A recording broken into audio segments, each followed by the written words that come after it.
And I think most people still think that the overall outlook of the real estate market is fairly ominous, but it seems based on those numbers that it is still growing. It's still consistently growing year over year, at least from last January.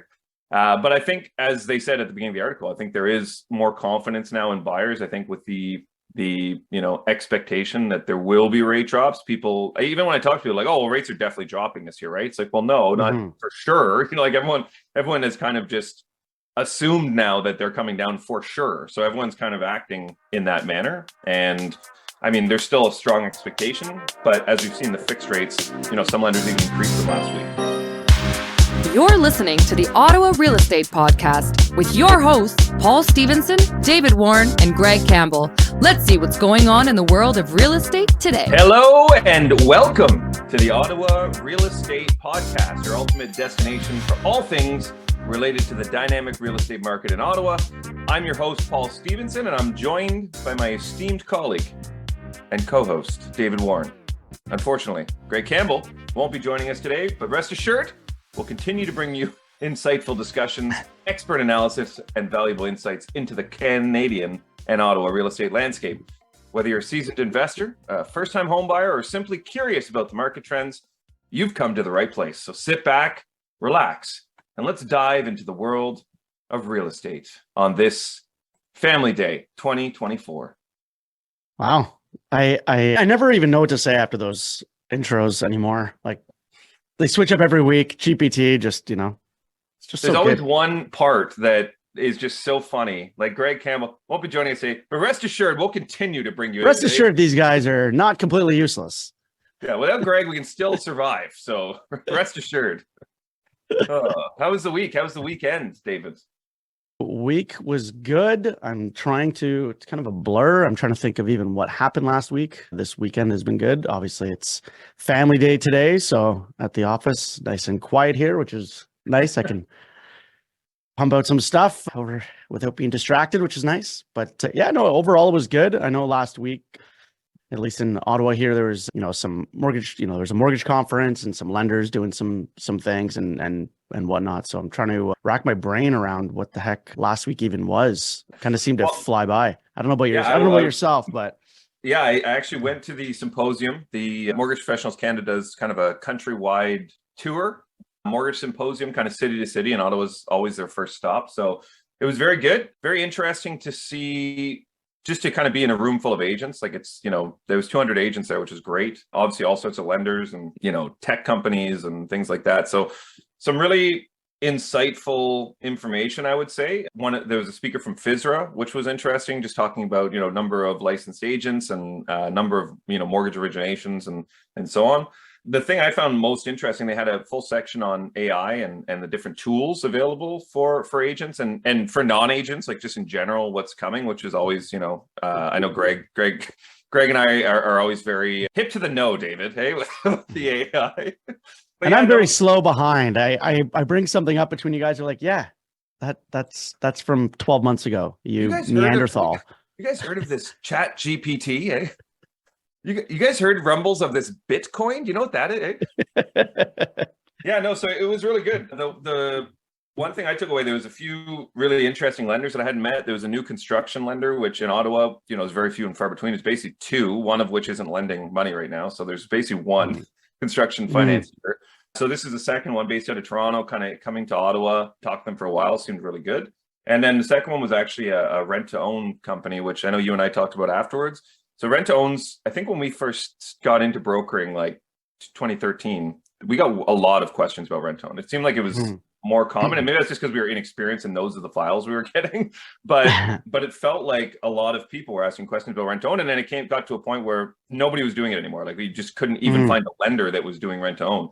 Now it seems that this lender, JAG, J-A-A-G, they kind of have an interesting model about rent-to-own. They were talking to me about how they do that. I just found it kind of refreshing because, there's a lot of people right now that maybe have cash, but because of COVID or because of other issues, maybe have some current credit issues or, there's still, you still have to put skin in the game. A lot of people think rent-to-own, I can just start paying $2,000 a month and then, 3 years from now buy a house. No, like you have to have, some skin in the game. You have to put a down payment. There's agreed upon prices. There's a whole process. But But I just found it kind of refreshing to see that there's still lenders thinking outside the box, especially with, we need people to be able to find homes, especially people that, we're, as we said, we've talked about immigration a lot, but a lot of new Canadians that need to find homes. So anything that can, I think, help people get to a point of reaching their goal of owning a home, if that's the goal, I think it's of value, Yeah, no, for sure. Especially, as we talk about housing affordability, prices continuing to go up, rents continuing to go up, et cetera. Some of those alternative options like the rent to own programs, personally, I'm not like big on them just because of the way that those in the past have done them, and those types of companies or investors have done them not with good intentions. I found like a decade ago, like you were mentioning.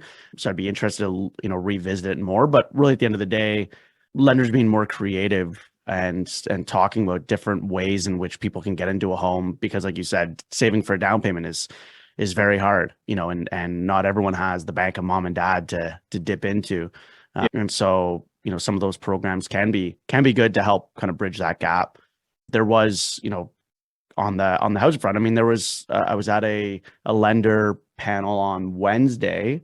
I was a part of one, and Canada Guarantee was talking about the housing shortage that CMHC released the numbers of within Canada by 2030, that the number has grown from what the initial numbers were to now they're estimating, I think it's 3 million and by 2030 that CMHC is predicting that will be short. But the figure that this kind of that Canada Guarantee was focusing on is that 1.5 million of those housing, the units short are going to be in Ontario alone. So of the 3 million, 50% of them, they're predicting, based on the growth of population of the province, that Ontario will be short 1.5 million homes by 2030, which, sounds like a long time, but that's only 6 years away. And 1.5 million homes is a lot of friggin' homes. And when you look at cities and you look at Ontario as a whole, really you've got the, Golden Horseshoe and GTA and those surrounding, and then you've got Ottawa as really the, those are within Ontario, those are the primary spots that people are gravitating towards. So it'll be interesting to see, how that's targeted. You've got a Crown Corporation of CMHC highlighting this and continues to highlight it, and that number continuing to get worse. And I think last month in January, December, like build starts were down 10% roughly. So to your point about the rent to own, I kind of go off on that tangent a little bit more so of like, the need for creative financing in some of these or programs where, for those borrowers to get in sooner rather than later, especially with that projected shortage of units and number of people coming to the province and to Canada, getting, if you don't have that down payment, finding a way in which you can strategically get into a home is huge. Yeah, we talked about last week, I think it was CIBC, we pulled up an article. CIBC was saying the new estimate they had was 5 million. And we actually looked at 5 million, sorry, yes. Yeah, and we looked at that there was currently, I think it was like 14 million and change homes currently in Canada. So basically they have to build a third of all of the homes in Canada in the next 6 years, which we kind of laughed at. But here, when we read that last week, it was like mind blowing because it's insane. Like, of 40,000 people, I said that's like, 15% of the population in houses. Like, it's not even like, Yeah. And that's for affordability. Like, keeping in mind that when we say like shortage, it's not that you're going to have 6,000 people living on the street. However, that does increase homelessness and houselessness, the less affordable rent becomes and the less affordable it is to purchase a home. The unfortunate side of that is that people don't have any other options, but that's kind of in the realm of bringing parity back and affordability and slowing it down. But yeah, it's certainly, there's certainly huge numbers and hopefully these accelerator funds and like you guys were, kind of the amounts being allocated to the cities for, to kind of speed up the build process. Hopefully they do spur some of these developments to kind of kickstart. But if it's anything like for the start of 2024 and already being 10% down, that's only going to get worse as the year goes on and be behind, really behind the eight ball.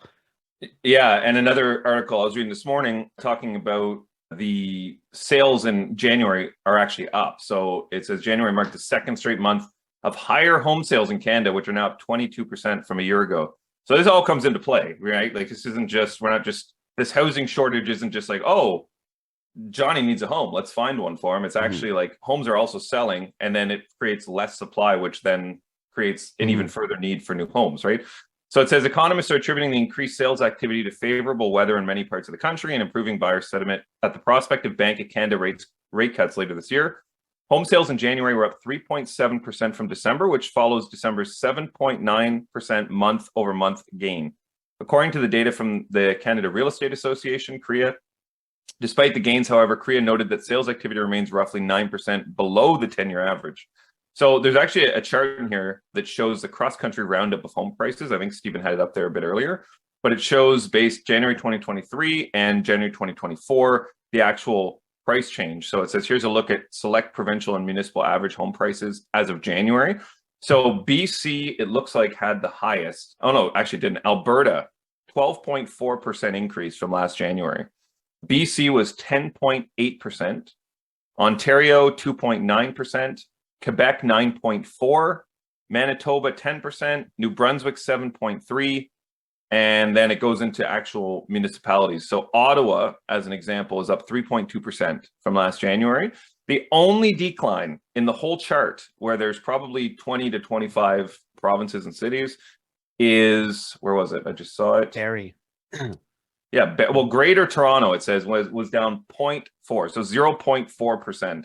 So it was 1,070,600. It's now 1,065,800. So like fractional difference.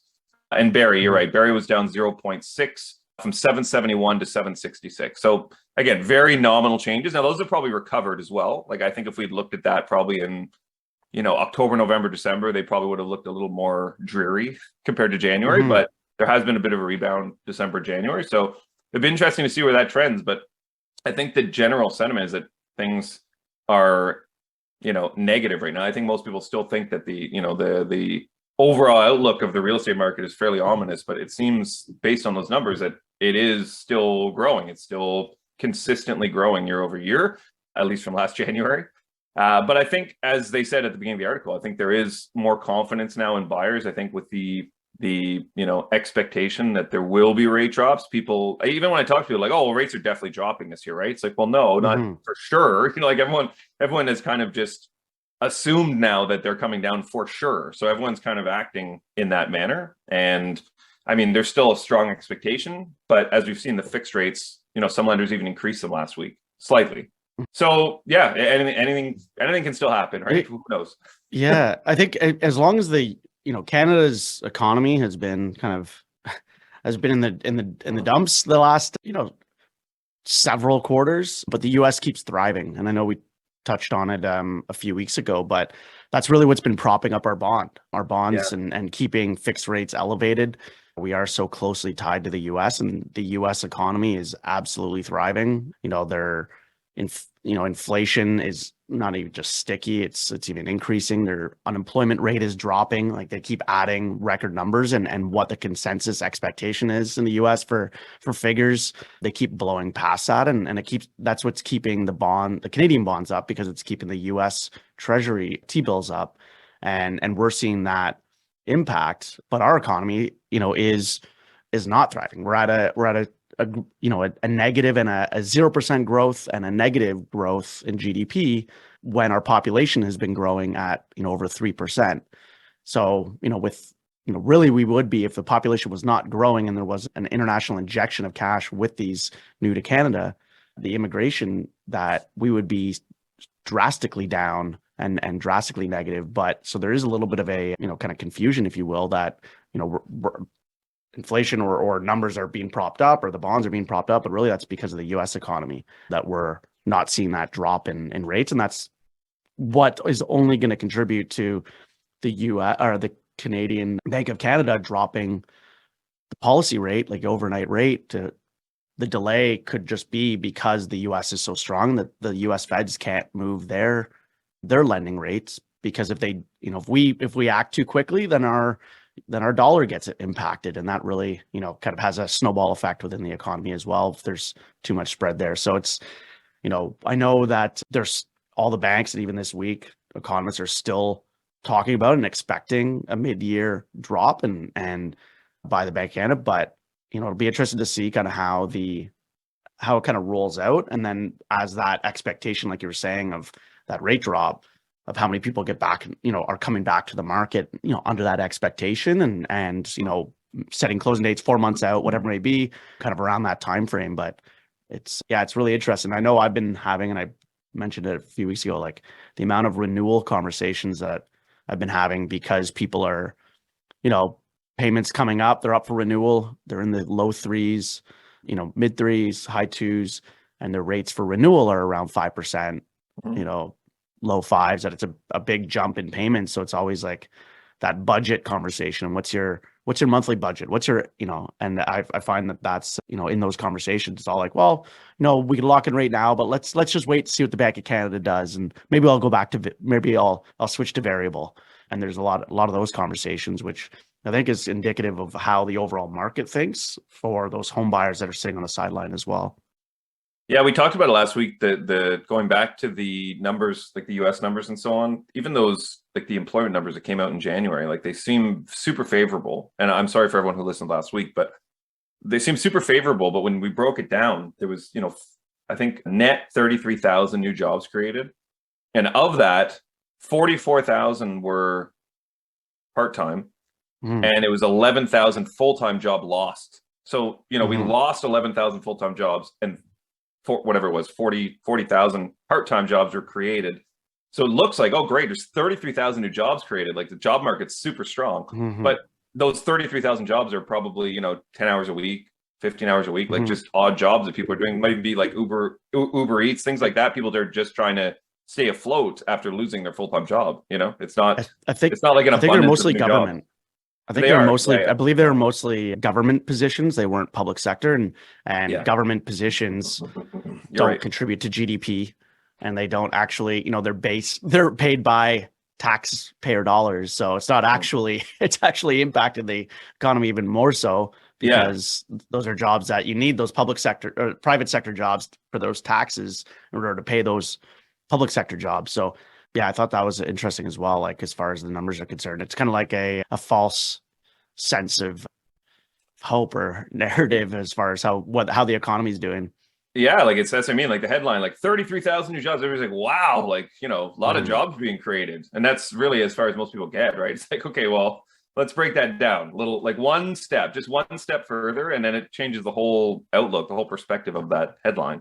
Another article I was reading this morning, Dave, we talked about it quickly before we came on, but it says mortgage payments hit consumer stocks. So they're noticing that people, Canadians are obviously more indebted, and they're prioritizing mortgage payments. Mortgage payment always comes first, as we talk about all the time. It's mortgage payments, and it's your, groceries, car payments, things like that. But mortgage is always at the top of that list.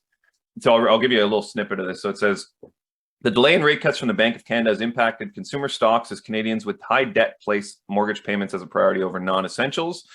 Philip Peterson, the chief investment strategist for IG Wealth Management, stated that the main equity index in Canada will struggle should investors believe that the central bank will delay rate cuts. I'm sure they've seen it already.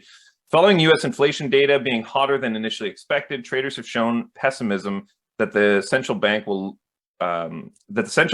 lower borrowing costs in the first half of 2024, which will potentially cause headwinds of banks, utilities, and rate-sensitive heavyweights in the market.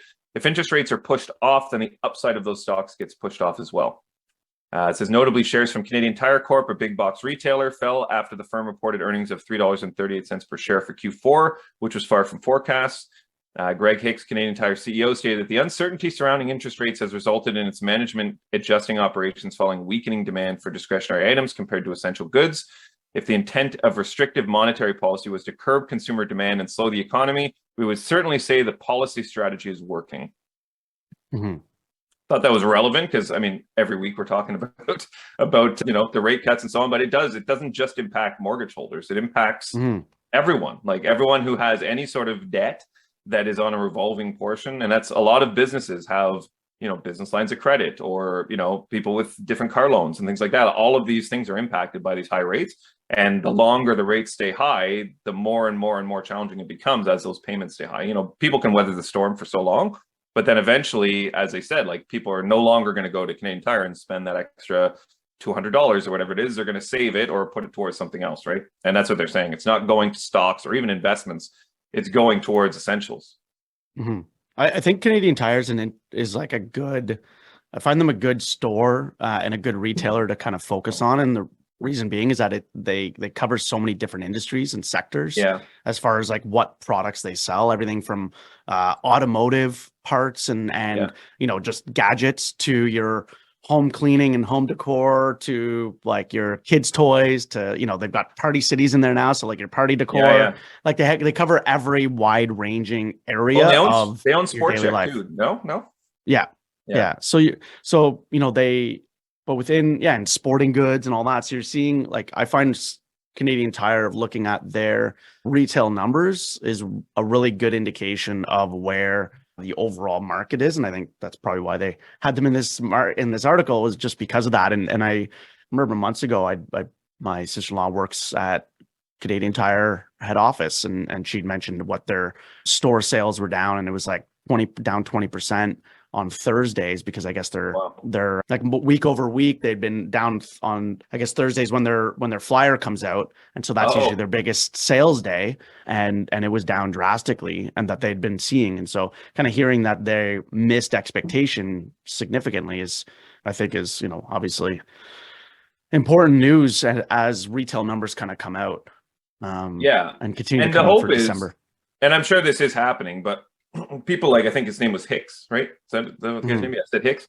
Like these sorts of people, you would hope that also government's meeting with these, obviously, these presidents, CEOs of these companies, just to have these conversations, right? Like if we're hearing it, they're obviously hearing it too. So hopefully this will, this is giving like a true testament of what's happening in the market, right? Not just headlines, not just hearsay. Like this is actually like, here is what companies are actually seeing from a like dollars and cents standpoint on their revenues. And like you said, I think you're right. Canadian Tire is probably the best retailer in Canada, even Walmart. I mean, it's an American brand, and they don't sell as robust the items, I would say, that Canadian Tire does from a holistic standpoint, like you said, like automotive and everything else as well.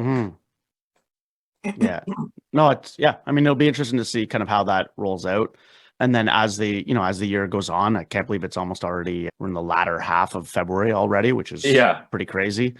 But, so that spring, like Easter is early this year. I think it's like the first weekend, or the 1st of April or something like that, which is kind of that jumping into spring. So I'm interested to see over the next month and a half of how people's sentiment continues, whether negatively or positively, as we roll into spring, not only just in the housing market, but just in as the year kind of progresses for companies, whether there be additional layoffs like we've seen from different companies. Today I was reading, even BlackBerry within, obviously they're not retail or anything like that, but they announced, another 200 people layoff at BlackBerry as they've, as they shrink, and they focus on cybersecurity and tech and things like that. So I think as the year goes on and as we reach Easter, like how that sentiment from companies changes, like as, if they're not seeing any relief on the horizon from the Bank of Canada in like midway through the year, like how that's going to impact those companies' decisions. Like you said, business lines of credit and things like that are impacted. And then, from the individual, how they're kind of see things. Because the longer, like you said, savings only go so far and they get depleted. And then you've got, then they're into their lines of credit, which are bumped up, and student loans are that much higher because they're tied to prime and things like that. So yeah, I'm really curious to see how this kind of plays out as we roll into 2024, because the expectation from all economists, banks, and even the public, like you said, is that it's midway through the year that Bank of Canada is going to start decreasing. So, I think even also hopeful. I think, like you said, I think we're going to see the fallout of that. Like, I think like even Bell Media had a whole bunch of layoffs after just receiving additional government funding and kind of grants to kind of save those jobs. So that was disappointing to see. And I think we're going to see more and more of that as we see the shakeout. So, that 33, again, going back to that 33,000 new jobs created. Well, yeah, is it, it's very optically looks great, but if you read even one line further, it's a completely different story. So one last thing I wanted to touch on was the Canada's average rent hit a new record high in January, which I think is very relevant, especially for people, as we said, talking about immigration, like people that aren't buying homes. This is the numbers they're looking at. So it says the average asking rent in Canada continued to creep higher in January, reaching a new record high of nearly $2,200. Average rent prices were up another 0.8 month over month, resulting in an annual gain of 10%. According to the latest report from Rentals.ca, going back to pre-COVID levels, rents are now up by 20%, or an average of $373 a month. Among different property types, purpose-built rental apartments saw the sharpest rise in prices, with asking rents up 13.5% over the past year to an average of $2,107 per month. In contrast, house rental prices were up 5.6% to $2,352, and condominium rentals saw a 4.1% increase to $2,372. Says an underlying narrative has emerged between softening rents in inexpensive markets and strengthening rents in more affordable markets, says Sean Hildebrand, president of Urbanation and co-author of the report. These shifts in demand are symptomatic of a worsening supply situation for rentals in Canada. There you have it. That's the last line is probably the most obvious and probably the most accurate. Yeah, it's really a shame as to how high rents have gotten. And, obviously you've got when mortgage rates are so high, really, for those individual investors, whether it's or even the larger investors, like the bigger companies, like the CLVs, et cetera, when their costs of borrowing are that much higher, that, that's going to drive up those prices. I'm interested to see in the coming year as well, and I keep saying interested to see, but Toronto just announced that they, for their property tax increases, I think it's 9.5% over last year is their property tax increase. That's that's wild. The initial number was 16%. It's been scaled back to 9.5%. Toronto being one of the largest markets, obviously, or the largest city rather in Canada, and where a lot of the new immigration kind of influx is focused on. And so that's going to obviously drive rents there as well. When you've got property taxes jumping 10%, individual investors that have those rentals and those companies, when they're seeing their property taxes jump that much, that is obviously going to get passed along.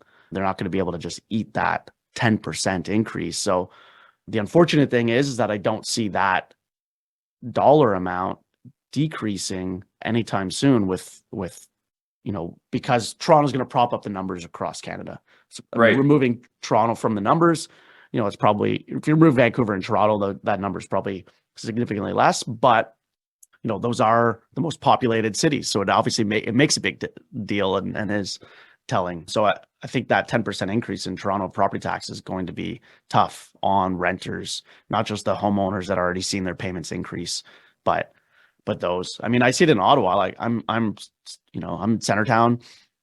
The purpose-built rentals that have gone up, the amount that they're asking, or the starting rents, most of them are in the $2,000 to $2,200 for a one bedroom. Yeah. Well, it makes sense, because can you explain, this better than I do, which is why I'm asking you to explain it as a landlord, but what are the actual rulings on when you can increase rent? Because obviously with the purpose built, you can start at whatever you want, right? So those are typically going to have higher rent associated with them, obviously being a newer build, newer amenities, etc. But for an existing unit, I buy it, there's a tenant in it now, they've been there for 15 years, like just at a very high level, like when are the times that you can increase rent as a landlord?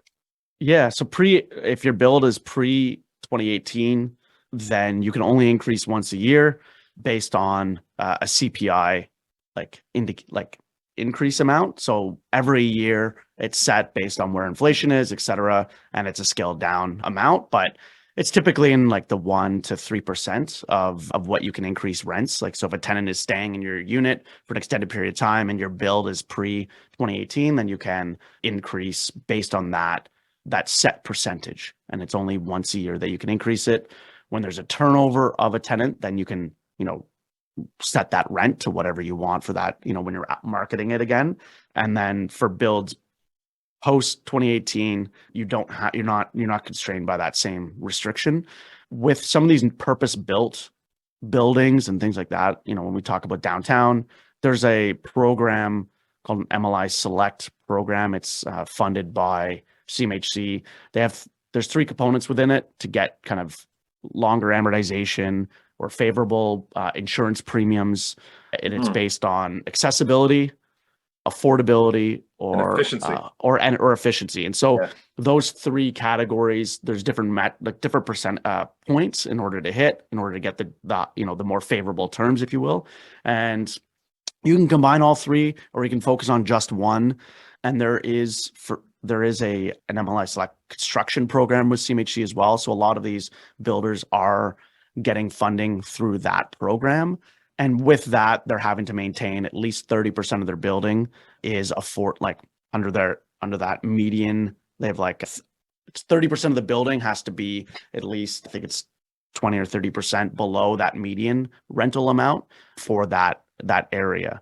And so with that, they have to maintain it for at least 10 years, and they sign that agreement with CMHC, et cetera. So a lot of these purpose-built buildings that we're seeing, like I said, I'm in Centertown, there's 5 just along Preston that have just gone up. They're all rentals. Those, I know the one at the end of Preston, Soho Italia, that one is under that program. But, it's also based on the rents of the entire area. When you've got rents, that are at 2,200 average or higher in Centertown, then you're only having to maintain under that. So,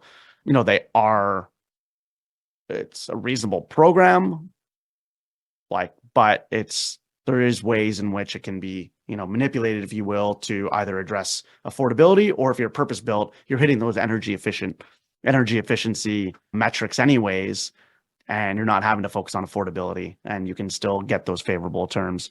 So I find a lot of builders aren't looking to hit the affordability as much as they are the energy. And so it's not having as big an impact on rental amounts as I think they had intended to make the program. Right. That's great. That's a great summary. I feel like people always ask that, well, probably just all the landlords just raising their rent all the year and getting people on the streets. But it's, there are obviously safeguards in place that landlords. And I would say if you're a tenant, if you're listening to this and you're a tenant, and you aren't sure about what your rights as a tenant are, certainly speak to the landlord and tenant board, find out what those rights are from a rate increase, because I have heard from tenants where their landlord just, were jacking up their rents arbitrarily on, and they they shouldn't be able to. And that's because their payments increased. So the unfortunate part is it becomes for mom and pop investors where their interest rates go up and their payments go up, they can't afford to eat that, $300, $400, $500 increase either from when they originally intended to buy that property. And so they're, trying to pass it along. When they're not able to, that's when they've been having to sell those properties. And so that new person moving in is able to move out that tenant because they're going to be owner occupying that property. So it comes a little bit of a, snowball effect in some cases as well. Yeah. And we'll see, we're February now, but I think if we don't see a rate drop until, June, July, I think in the spring, we're going to see a lot more people selling just based on necessity. As we said, they've been carrying it for, a year and a half, waiting for things to come down, and there will be a breaking point at some point, which I don't think we've fully seen. I think we're seeing it, as we said, on the retail side of things, but maybe not that, that mortgage payment's first, but when you can't make that first payment, then that's when, people start shifting. And I think we may see, if there's not relief sooner than later, we might see more of that, Should we sign in the mood boost, David? I agree. Let's do it. We've been talking too much. Yeah, we got three today. A little snowstorm last night, so they're all kind of focused on stormy weather, Number one, a storm blew away 25% of my roof last night. Oof.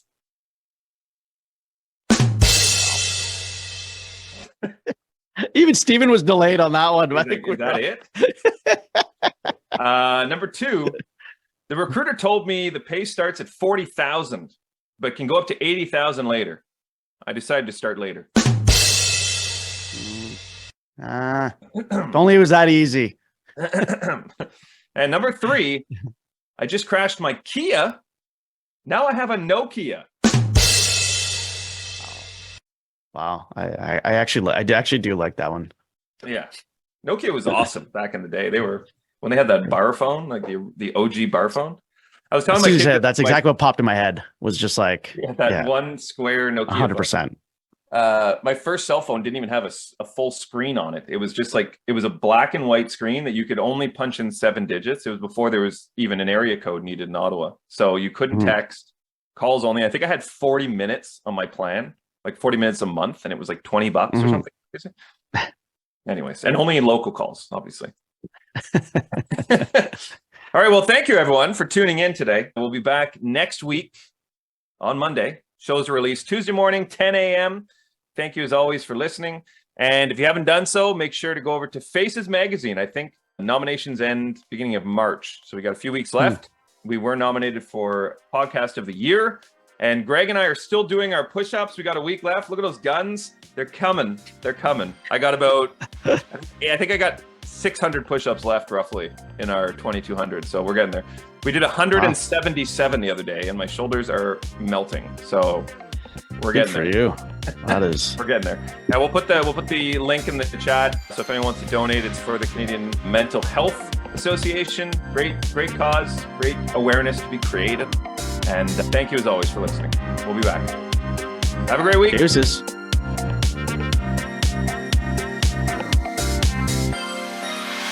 Thanks for tuning in, everyone. We hope you enjoyed today's episode. Please remember to like, share, comment, and subscribe because we'd really like that.